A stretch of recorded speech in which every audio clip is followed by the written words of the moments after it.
lugar é aqui, tá bom? Mas quem não pode vir, eu já disse aqui, quem não pode, tem comorbidade, está resfriado, está com Covid, está com dor no joelho, está com problema, você não pode vir, eu entendo. Mas você que pode vir, teu lugar é aqui, né? E aí a gente vai estar muito mais adoradores, muito mais homens e mulheres celebrando a presença de Deus. Eu não gosto de ver, né, quando eu não enxergo muito bem, não estou enxergando, estou marcando o oftalmologista para ver se eu opero a catarata, que eu acho que minha catarata já está avançada, né? Então eu enxergo assim um pouco, né? É a Sônia Pereira ali, né? Sônia, né? O Renan está aí com a Naires, é o Renan ali, né?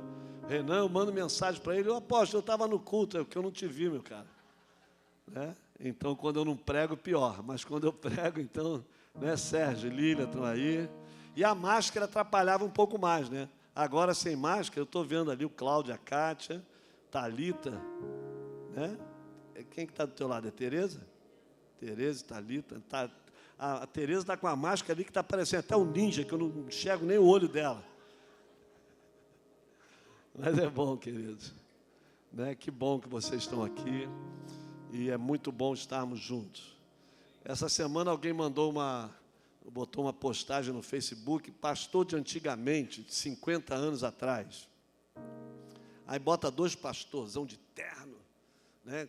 Com guarda-chuva do lado de uma Bíblia desse tamanho, e gravata e tal. E aí eu falei assim, caramba, será que eu não sou mais pastor? Né? Porque agora eu e o John, a gente está usando, né, mais moderno, né? A gente está a modernidade. E o papai contava uma história, né, do pregador que chegou numa igreja aí e... Aliás, 2 histórias, eu vou contar, só para vocês ficarem mais à vontade, que eu estou achando que tem gente com a cara feia, estou até com medo aqui. Mas eu não mordo não, nem bato, eu brinco também, né, Edilberto? Aí ele disse que o pregador chegou e estava sem paletó. E aí chamaram ele e falaram assim, ó, não vai poder pregar, você não veio de paletó, então não vai poder pregar. É mesmo? Não vou poder. Então, arruma paletó emprestado e tal, deram o paletó para ele, aí ele pegou o paletó, botou aqui em cima do púlpito e botou o microfone e falou, prega paletó, prega paletó. Aí o pessoal ficou assustado com ele, né? Porque o paletó não faz diferença. Pregador não precisa de paletó. Era para rir, mas ninguém riu, mas tudo bem. A outra também, o professor José Miranda Pinto. Ele foi professor do meu pai e lá no Seminário Teológico Betel. Eu cheguei a estudar lá em 1975, primeiro período, depois eu fui para outro. E esse pastor José Miranda Pinto, ele era aquele homem que falava o que ele queria na hora e ninguém replicava. E ele foi pregar numa igreja e chegou na hora, teve o coral, teve oportunidade, teve oferta, teve testemunho, teve tudo. Quando passaram a palavra para ele, já era tipo quase 9 da noite, e o nome dele é José Miranda Pinto. E ele passaram a palavra para ele, agora o momento mais importante do culto, a pregação da palavra. Aí ele pegou o microfone e falou, irmãos, não parece o momento mais importante, porque eu tenho pouco tempo. E eu me chamo José Miranda Pinto. E como vocês sabem, Pinto dorme cedo. Então, eu não vou pregar mais e vou me embora, porque eu quero dormir. E meteu o pé e foi embora. Então, ele era assim, né?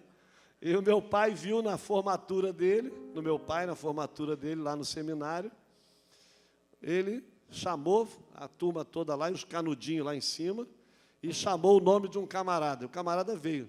Quando chegou na hora, ele pegou o canudinho. Você está vendo esse canudinho aqui? Ele é teu. Mas você não vai receber, porque você é relapso, você não é um bom aluno. Vai ficar mais um ano para poder ter o canudinho.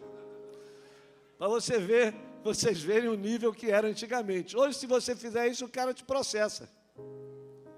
Hoje, o mimimi está tão grande que o pai não pode mais chamar a atenção do filho. Então eu quero começar falando sobre isso. Tenham cuidado. As escolas estão massacrando. A mídia está massacrando, a televisão está massacrando. Tenham cuidado com a sua casa. Tenham cuidado. Ensinando já é difícil. Sem cuidar e ensinar, pior ainda. Vamos ter cuidado. Vamos zelar pelos nossos filhos, pela família. Estejam atentos. E, eu desviei um pouquinho do assunto, mas é porque eu estou assim com essa roupa, né? E alguém pode falar, agora, virou bagunça, agora essa roupa aí, né? Então, eu já fui pastor em Itaguaí. Em 1975, eu fui ajudar o papai lá. 76, fiquei lá 2 anos, 3, 77. E eu estava em Muriqui também de férias, com a minha família. Na época não era família, né? Eu e a Marcele e a Beth. E aí, tinha que pregar lá no domingo. Culto lá era de manhã. Eu fui pregar. Cheguei lá, o fundador da igreja que morava do lado, ele estava doente, que ele tinha tido derrame e ele não ia mais o culto. O pastor Laje. E aí eles, quem é que vai pregar hoje? É o Samuel. Ele está de terno? E eu não estava de terno, porque eu estava de férias. E aí, arranja um terno, senão não vai pregar. Aí o Emanuel Correia Laje, que é o filho dele, era mais alto que eu, pegaram um paletó dele lá, colocaram o paletó, vinha aqui em cima da palma da mão e eu esticava para lá, mas preguei porque tinha que estar de paletó. Né? Então, a gente cria esses conceitos, né? E a gente precisa mudar. A igreja não é uma organização restrita, não é uma organização que já tem um padrão nos métodos e costumes, mas tem um padrão nas suas doutrinas, tem um padrão nos seus princípios. Esses são imutáveis. E são esses que causam o perigo para a igreja. Botaram a canequinha, mas não botaram a água. Eu vou ter que botar. Então, vamos ter que manter os princípios. E os princípios têm sido largados por muitos.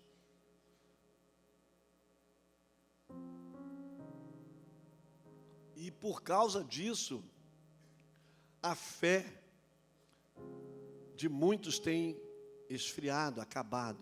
Porque a igreja, às vezes, está querendo fazer programa e não quer ensinar a doutrina básica, a doutrina com princípios do reino de Deus que são imutáveis. Como fazer o culto? Se a gente quiser virar as cadeiras toda de um lado para o outro, pode virar. Se não quiser ter louvor, com toda essa aparelhagem, não precisa, só um violão pode ser. Sem músicos pode ser também, vai ter culto, vai ter adoração. São métodos. Para adorar não é obrigado a ter aparelhagem. Mas para pregar, precisa pregar a palavra de Deus. A igreja precisa de oração.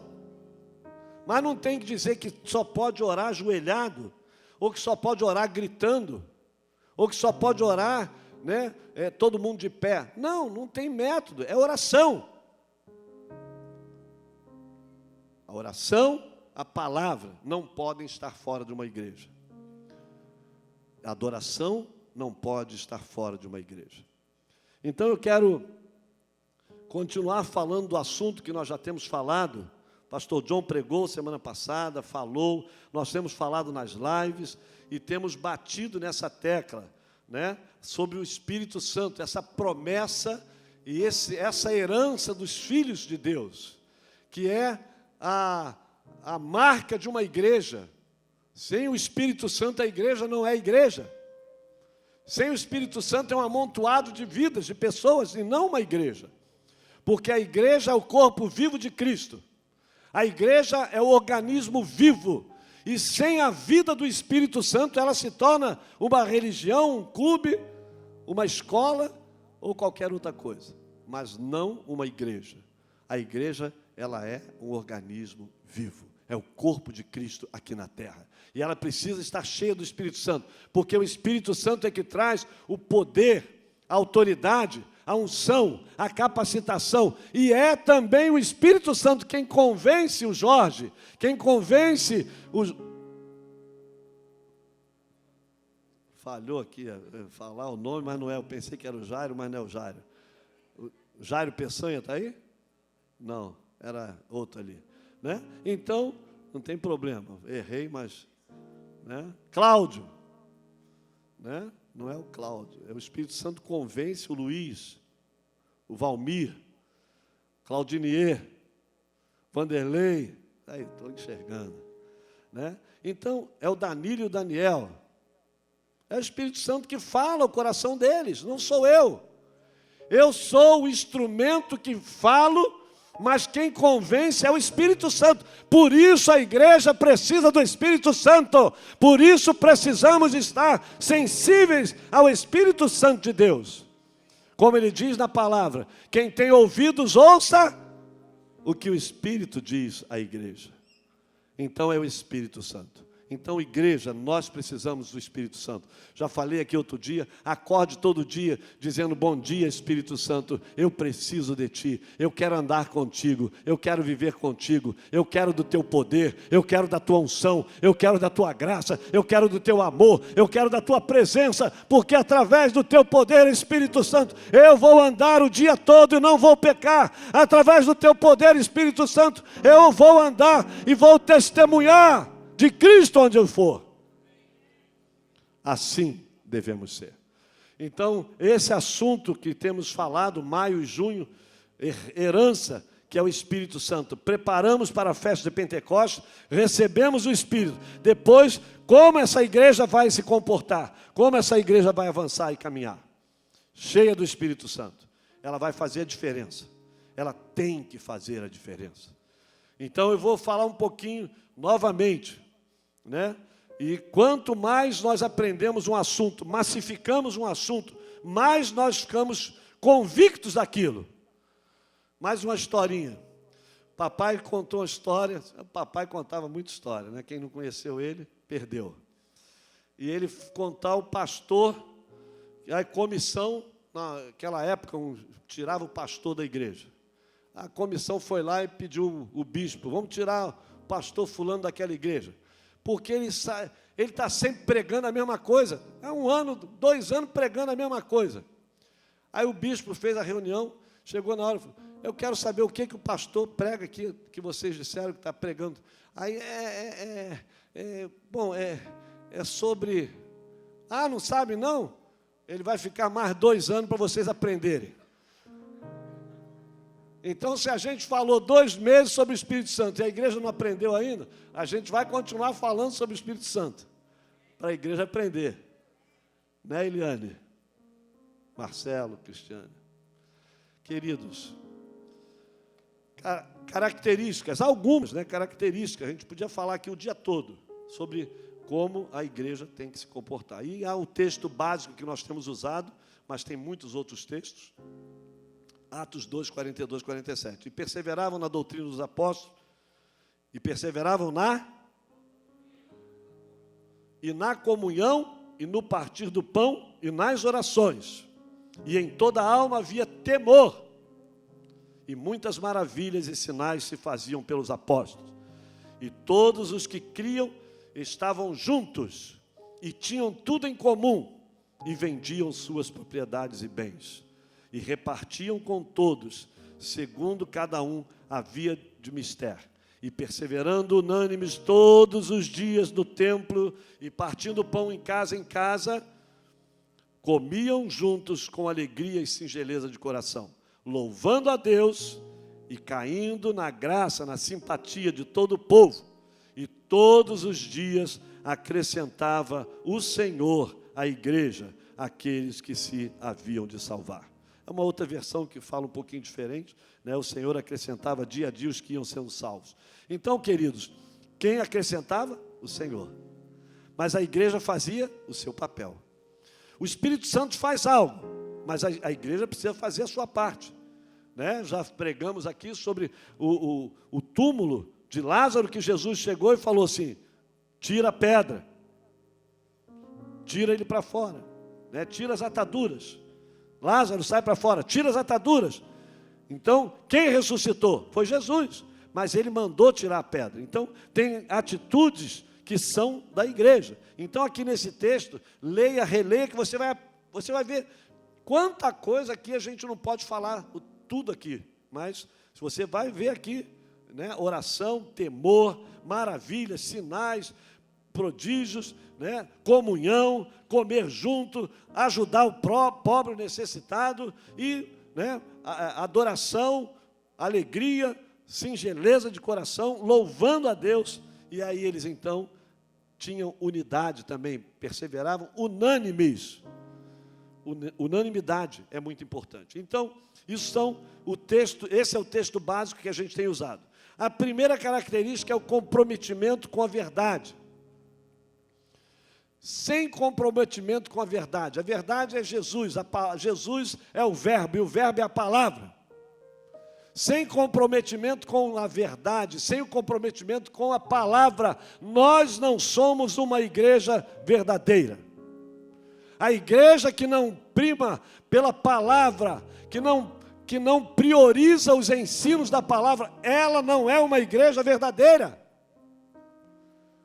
A constituição divina é a palavra de Deus. E sem a palavra a igreja não pode caminhar. E a igreja começou, e eles perseveravam na doutrina dos apóstolos, como está aqui em Atos 2:42. João 17:17 diz: santifica-os na verdade, a tua palavra é a verdade. Então a palavra é a verdade. A palavra não contém a verdade. A palavra não contém. A Bíblia não contém a palavra de Deus. A Bíblia é a palavra de Deus. É a inspiração divina pelo Espírito Santo a que homens escrevessem, homens santos que escreveram a palavra, mas ela é a palavra de Deus. Ela não contém, como muitos teólogos tentam ensinar. Ela é a palavra de Deus. Então, queridos, cuidado com o que você ouve na internet. Cuidado com os ensinamentos da internet. Muita coisa boa, mas muita coisa perigosa. E quem está por trás daquilo, você não conhece. Então tenha cuidado. Santifica-os na verdade. Santifica-os na palavra. Santifica-os em Jesus, o verbo, a palavra. Santifica. A tua palavra é a verdade. Tiago 1:22 diz: tornai-vos, pois, praticantes da palavra, e não somente ouvintes, enganando-vos a vós mesmos. Muita gente está se enganando, se achando que é o religioso, se achando que é o tal, mas se não for praticante da palavra e apenas ouvinte, está enganando-se a si mesmo. Então, palavra. Sem a palavra, a gente vai ficar marcando passo. Tornai-vos, pois, praticantes.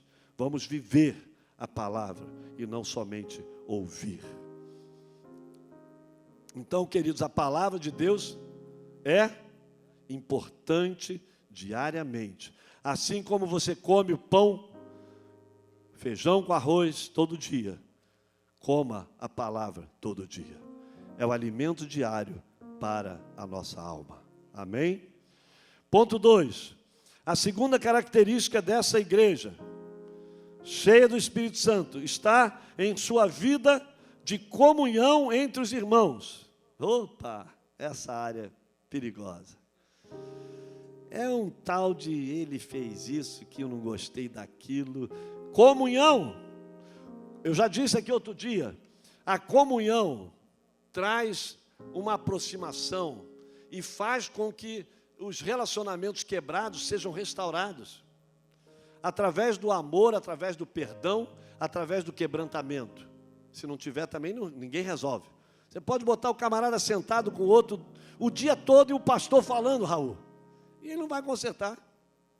Mas, se ele se quebrantar, o Espírito Santo vai falar, ele vai se quebrantar e aí vai consertar. Marca uma comunhão, um café, Aí você está ali sentado, você às vezes nem falou com aquela pessoa. Por que tem alguns irmãos que estão sempre comendo juntos aqui? Tem qualquer coisa aí, né, eles, vamos comer junto, aí estão lá comendo juntos. Isso não é bom? Isso é bom, isso é maravilhoso. Aproxima, né? A Cristina, o Antônio, o Sérgio, a Lília, estão sempre aí comendo junto no projeto, a Patrícia, né? Os garotos, os meninos que ajudam no projeto, a Camila, e aí, eles ficam ali, eles se conhecem, eles gostam, né, Thalita, de estar juntos, Noé, eles estão sempre ali no projeto, Valdete, Davi, o pessoal que vem no projeto, Laura Elias, eles estão ali na cozinha, parece que eles estão uma família. Eles estão ali na cozinha, a Laura Elias, a Maria José, a pastora Marli, a Neuza Souza e quem mais? O Nilda, Cláudio Moisés, Nair. Aí o pessoal está ali na cozinha, aí você, né, passa ali, filma um pouquinho, elas estão brincando, estão cantando, estão rindo. Isso é o quê? Comunhão no trabalho. Aí depois termina a reunião com as crianças, eles sentam ali, eles comem junto, a Ana Paula, o Ronaldo, o Benjamin e o Antônio, a Cristina, o pessoal come junto, a Patrícia, o pessoal que trabalhou, come junto. Isso é uma comunhão que não tem preço, irmãos. Isso não tem preço. Você pode fazer culto, 1 ano de culto, e faz 10 comunhão por ano. Essa comunhão vai valer mais que isso. Porque ela aproxima, como disse já aqui no Salmo 133, ó quão bom e agradável é que os irmãos vivam em união. É como o óleo que desce sobre a cabeça, desce sobre a barba, até as orlas das vestes de Arão. Ali o Senhor ordena a sua bênção e a vida para sempre. Então o Senhor se alegra da comunhão dos santos. E a comunhão, eu disse aqui outro dia, quando você vê um grupo unido em comunhão, é um tapa na cara do diabo. Porque o diabo veio para matar, roubar e destruir. Ele veio para dividir, ele divide, ele separa, ele quebra relacionamentos conjugais, familiares, de irmãos, de igrejas, porque ele veio para isso e ele quer fazer isso o tempo todo. Então, quando a igreja tem comunhão, quando as pessoas têm comunhão, ele é pisado como é o lugar dele. Como diz lá em Efésios 4, sobre principados e potestades estão debaixo dos pés da igreja. Por quê? Se é Cristo cabeça e eles estão embaixo dos pés de Cristo, quem são os pés de Cristo? A igreja. Então os principados e potestades estão debaixo dos pés da igreja.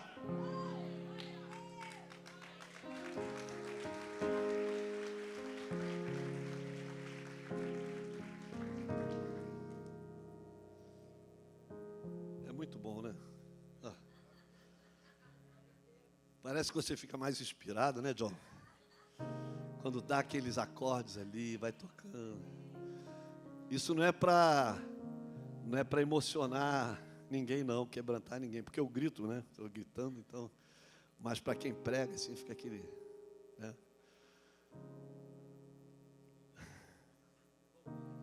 Louvor é coisa, é maravilhoso. Ficou todo mundo quietinho, olhando para mim. O meu pai cantava uma coisa, meu pai, né? Meu pai, o Bispo Mata também, que foi o fundador dessa igreja, ele falava assim, o Hélio, discipulador do meu pai foi meu discipulador. O Bispo Mata foi discipulador do meu pai. E o Bispo Mata falava assim, o Hélio, depois que a gente fica velho, eu não quero mais saber, eu falo o que eu quero e tem que ouvir e acabou. Né? Então ele chegava aqui no púlpito, lá embaixo, a igrejinha pequena ainda, eu era garoto, e a gente, né, as crianças sentavam assim, os adolescentes, a gente sentava numa portinha que tinha ali, que dava para o terreno baldio aqui do lado, a gente ficava sentado ali. Aí quando ele começava a pregar, a gente fazia assim, ó, para sair. Aí ele, diácono, está saindo ali, eu estou vendo a cacunda dele, segura ele. Aí o diácono, segurava a gente, botava no banco de novo. Aí o irmão falava mal um do outro na igreja e contava para ele, o fulano fez isso e tal. Aí ele chegava no púlpito, esse negócio de fofoca, isso tem que acabar. Vocês têm que ter comunhão, vocês têm que viver junto, em alegria. Não é ficar falando mal um do outro. Não é fulano, não foi isso que o fulano falou? os dois abaixaram a cabeça assim, e agora? O fogo pegou, né? Aí, em vez de melhorar, ou acaba de vez a fofoca, né? Ou então, ele fazia isso. Então, às vezes a comunhão, ela quebra o relacionamento, ela quebra problemas que às vezes você acha de alguém. Então, queridos, todos creram e estavam juntos e tinham tudo em comum. Andavam juntos, viviam juntos, né? Então isso é algo precioso. Aquela comunidade conhecia o que era amor. Eles tinham sido alvos do amor de Deus. Agora, como irmãos, deveriam ter esse mesmo amor uns pelos outros. Quem foi alvo do amor de Deus? Quem não levantou a mão, eu estou meio em dúvida. Eu vou perguntar de novo. Quem foi alvo do amor de Deus? Não vou nem olhar mais. Porque se a gente não for alvo do amor de Deus, o que vai ser da gente? Meu Deus, quem sou eu sem o amor de Deus? Quem sou eu sem a misericórdia de Deus? Agora, como irmãos, deveria ter esse mesmo amor uns pelos outros, pois o amor é a evidência de uma igreja viva e verdadeira. Pode ter todos os dons, pode gritar, pregar, expulsar demônio, curar enfermo, mas se não tiver amor, isso não tem valor, porque o amor excede a tudo. Da mesma forma, nós que também fomos alvos desse mesmo amor, devemos com a mesma medida amar nossos irmãos, como lemos aqui. Vamos amar. O amor tudo suporta, tudo crê, tudo espera. O amor jamais acaba. Vamos amar uns aos outros. Vamos estender as mãos. Como está em 1 João 3,16, que diz: nisto conhecemos o amor, que Cristo deu a sua vida por nós, e devemos dar nossa vida pelos irmãos. Pesado isso, né?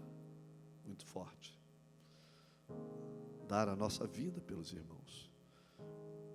Romanos 12,5 diz: assim nós, que somos muitos, somos um só corpo em Cristo, mas individualmente somos membros uns dos outros. Como nós podemos imaginar ser membros uns dos outros e do mesmo corpo e não amarmos e maltratarmos? Como que essa mão que faz parte do meu braço, antebraço, e eu vou maltratar a mão esquerda, o braço esquerdo? Tem cabimento isso? Não tem. Então, queridos, somos um só corpo, membros uns dos outros, e precisamos viver como tal. Não podemos enganar a Deus. Podemos enganar alguém, né? Os pastores, ao cônjuge, aos irmãos, mas não podemos enganar a Deus. Romanos 12,15 diz: alegrai com os que se alegram e chorai com os que choram. Eu já falei aqui que é mais fácil o pessoal chorar com os que choram. Quando morre alguém, tem 200 curtidas, 300 curtidas. Se você compartilha a vitória, algo, né, fica ali 40, 50, 60, 70. Mas morreu alguém, vai 300, 200 pessoas compartilham, curtem aquilo no Facebook. Não está errado, não. Está certo. O que está errado é não vibrar com a vitória do outro, se alegrar com o que se alegra. Porque parece, eu não estou dizendo que é, mas parece que em alguns casos a pessoa fala assim: mas por que ele tem e eu não tenho? Aí é o perigo, aí que mora o perigo, né? Então, por que, né, que a Thalita está fazendo arquitetura na Universidade Federal e eu não consegui? Por que o outro consegue ser um pastor e eu não consigo? Então, por que o outro tem carro bonito e eu não tenho? Então, essas coisas que nós temos que ter cuidado.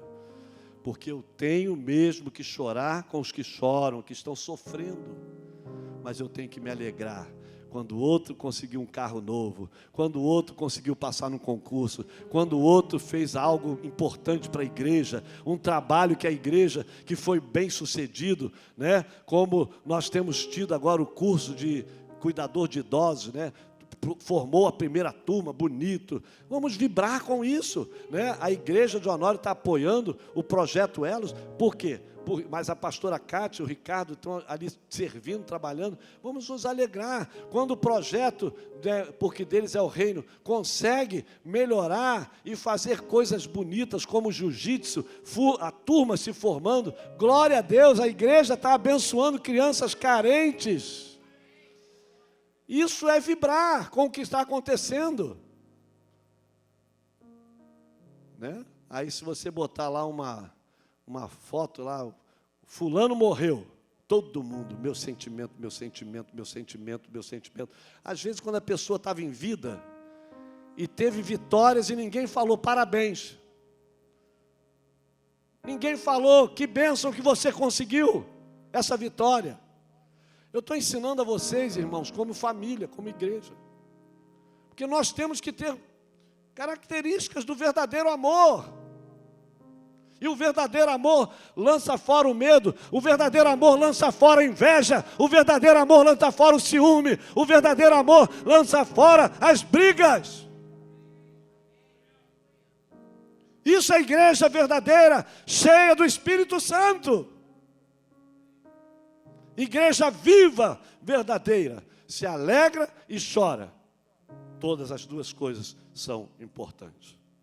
Vamos lá, Samuel, senão não dá tempo. Outra coisa forte também. Tiago 2, 15, 16, ele fala o seguinte: se um irmão ou uma irmã estiverem carecidos de roupa e necessitados do alimento cotidiano, e qualquer dentre vós lhes disser, ide em paz, aquecei-vos e fartai-vos, sem contudo lhes dar o necessário para o corpo, qual é o proveito disso? Ele vai em paz e se fartar de quê se ele não tem comida? Ele vai em paz e se fartar e se cobrir se ele não tem cobertor? Estamos na campanha do cobertor. Fazemos toda semana comida para os necessitados da Palmeirinha, as crianças. Então que evangelho é esse? Vai em paz, fartai-vos. Aí o camarada olha, mas é muito sem vergonha. Fartar de quê? Você não tem nem um real no bolso. Uma vez uma pessoa estava tomando conta do estacionamento e um amigo nosso aqui virou e falou assim, obrigado, hein, tomar conta do carro, Deus te abençoe. Deus te abençoe coisa nenhuma, me dá dinheiro, pô. Aí ele ficou assim, não, tá bom, toma aqui. E foi e deu, né? Então, o necessitado precisa, né? E aqueles que estão ao nosso redor. Eu entendo e concordo e sei que nós não vamos poder ajudar todos, porque o número de pessoas necessitadas é muito grande, mas aqueles que estão ao nosso redor, ao nosso alcance, nós precisamos fazer, né? Outro dia uma pessoa me ligou e falou, apóstolo, tem uma família aqui do meu lado, precisando, está desempregado, está precisando de uma comida, a igreja tem como... Alex, da secretaria, prepara uma bolsa aí, fulano, pode ir lá pegar essa bolsa e levar para essa família. Não podemos fazer isso para todo o bairro, nem para todo mundo, mas aqueles que estão ao nosso redor, que nós conhecemos e são pessoas necessitadas, nós podemos e devemos ajudar. Isso é também uma característica de uma igreja cheia do Espírito Santo. Terceiro ponto, rapidamente. Uma igreja cheia do Espírito Santo, ela tem o espírito de adoração. É uma igreja que ama adorar. É uma igreja que deseja adorar a Deus. Ah, no culto? Não, todo dia. Adoração durante a semana toda. Para no domingo, quando a igreja se reúne, o que acontece? Reúnem-se vários adoradores. E esses adoradores se juntam e aí juntos vão adorar a Deus. Mas a adoração é um estilo de vida. E a igreja cheia do Espírito Santo ama adorar. A igreja cheia do Espírito Santo adora todos os dias. E aí, quando se reúne, eles juntos vão prestar o culto a Deus. Como está no Salmos 50, versículo 14, oferece a Deus sacrifícios de ações de graças e cumpre os teus votos para com o Altíssimo. Queridos, a gente entende as dificuldades, as lutas e os problemas que as pessoas passam, mas a gente não entende como que uma pessoa consegue trabalhar 5 dias, 6 dias para o mercado, para a feira, para os campos, e faz tudo. Chega no domingo, né? O John, foi o John que falou? Não, foi o Samuel que falou na RES, acho que essa semana passada, repetindo o que eu já falei aqui uma vez, que o papai falava. O garoto levou 2 moedas, lembra da historinha? Aí leva 2 moedas, meu filho, esse R$1 aqui é para a cantina, e esse R$1 é para o culto, para o Senhor, é do Senhor, não gasta, só 1. Aí o garoto, pum, levou um tombo, uma moeda rolou, caiu no ralo. O garoto olhou para a moeda da mão dele, apertou a mão, olhou para a outra, que pena, a moeda do Senhor caiu no ralo. Mas a da cantina estava aqui. E assim muita gente tem feito. Trabalha a semana toda, estuda a semana toda, vai no mercado, vai no shopping, vai na rua, vê televisão. Domingo, acho que não vai dar para ir no culto. Eu acho que eu estou ficando resfriado. Nem começou ainda, já está espirrando, já não vai no culto. Ih, está chovendo, acho que a rua vai encher. Irmãos, você que está em casa, pior ainda. Né? Mas às vezes pode acontecer com a gente aqui também, né? Ai, hoje está tão bonzinho a cama, né? Ai, acho que eu vou ficar aqui assistindo o culto online. Eu estou com vontade, às vezes, até de cancelar o culto online, para ver se o pessoal vem. Porque tem muita gente que está gostando de ficar em casa, né? E aí, se a gente cancelar o culto online, eles vão vir, a não ser os doentes, e que não podem vir mesmo. Aí a gente vai fazer um link para eles, só para quem está doente. Sabia que pode fazer isso? Pode. Para os idosos, né? Aí eles vão ficar em casa, mas quem pode tem que vir. Oferece a Deus sacrifícios de ações de graça e cumpre os teus votos para com o Altíssimo. Romanos 12:1. Rogo-vos, pois, irmãos, pela compaixão de Deus, que apresenteis os vossos corpos como sacrifício vivo, santo e agradável a Deus, que é o vosso culto racional. Apresente o quê? Corpo. Não é a tua alma. Olha, eu não fui, mas eu estou aí em espírito. Aí você olha várias cadeiras, o espírito do fulano está ali, o espírito do outro está ali. Acabou! Não pode, não manda teu espírito para cá não, senão dá confusão. Vem você, mas deixa o espírito, não manda só o espírito não. Vem você, tá? Senão a gente vai olhar ali, opa, é um espírito ali, outro, opa. E vai assustar, né? Vai assustar alguém aí. Quem tem visão aberta vai começar a ver um montão de espírito aí. E vai falar, apóstolo, está cheio de espírito aqui. Então, vamos vir. Oferecer o vosso corpo como sacrifício. Como sacrifício? É sacrifício. Não é um grande sacrifício, mas é um sacrifício ao Senhor. É oferta ao Senhor. É a sua entrega ao Senhor. Vivo, santo e agradável a Deus. Se não for agradável a Deus, não tem valor.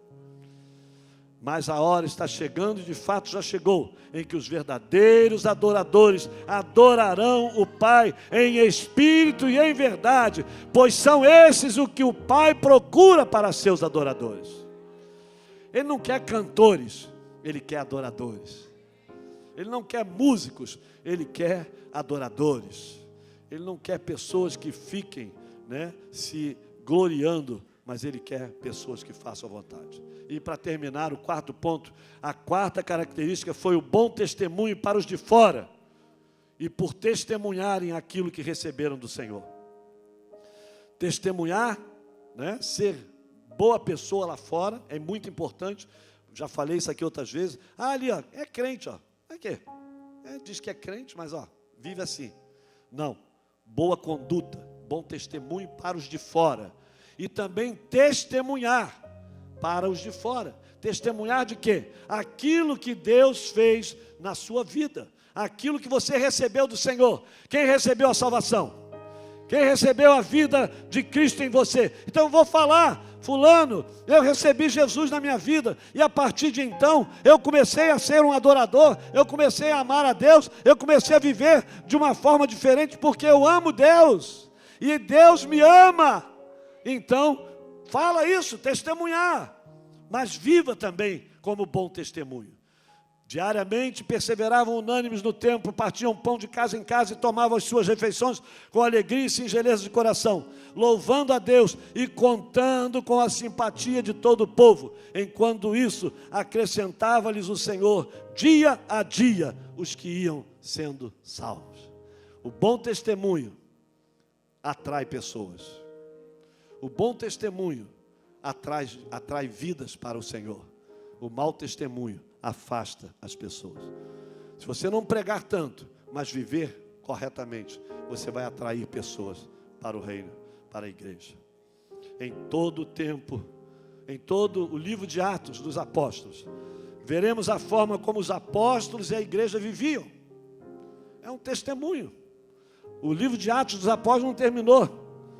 Os atos da igreja continuam. Os atos dos apóstolos continuam, demonstrando que estavam cheios do Espírito Santo. Fica de pé. Em todo o livro dos Atos dos Apóstolos, veremos a forma como os apóstolos e a igreja viviam, demonstrando que estavam cheios do Espírito Santo.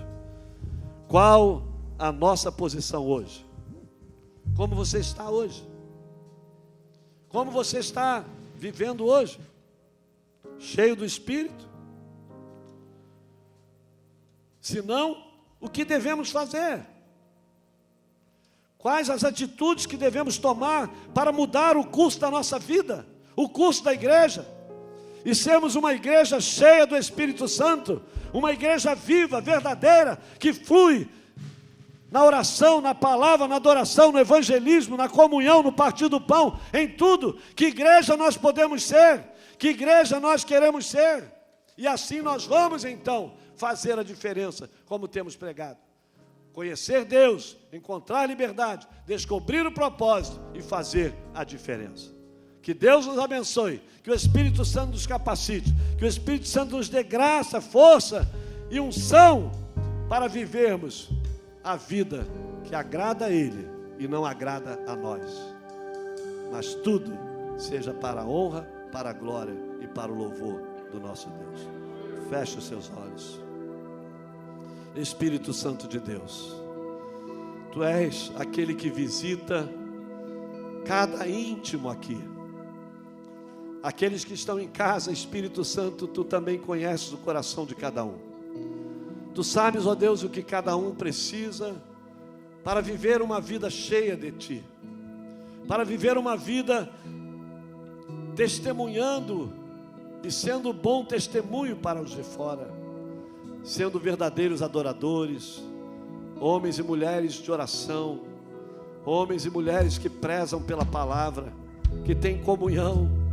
Ó Senhor, queremos que Tu estejas agindo, Espírito Santo, em cada um de nós, tirando toda barreira, tirando todo obstáculo, tirando toda frieza, toda carnalidade, toda preguiça, toda acomodação, e levantando o Teu povo para fazer a diferença nesta terra, como igreja viva, verdadeira, cheia do Teu poder, cheia da Tua unção.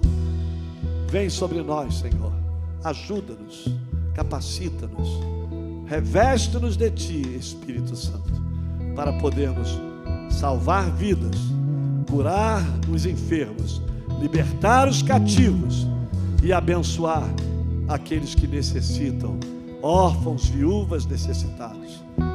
Ó Espírito Santo, queremos cumprir a obra de Cristo, que Cristo deixou para fazermos aqui na terra, que é pregar o Evangelho a toda criatura. Fica conosco, Pai, fica conosco, Espírito Santo, enche-nos de Ti, enche-nos do Teu poder e levanta-nos em nome de Jesus. Amém, amém. Vamos adorar.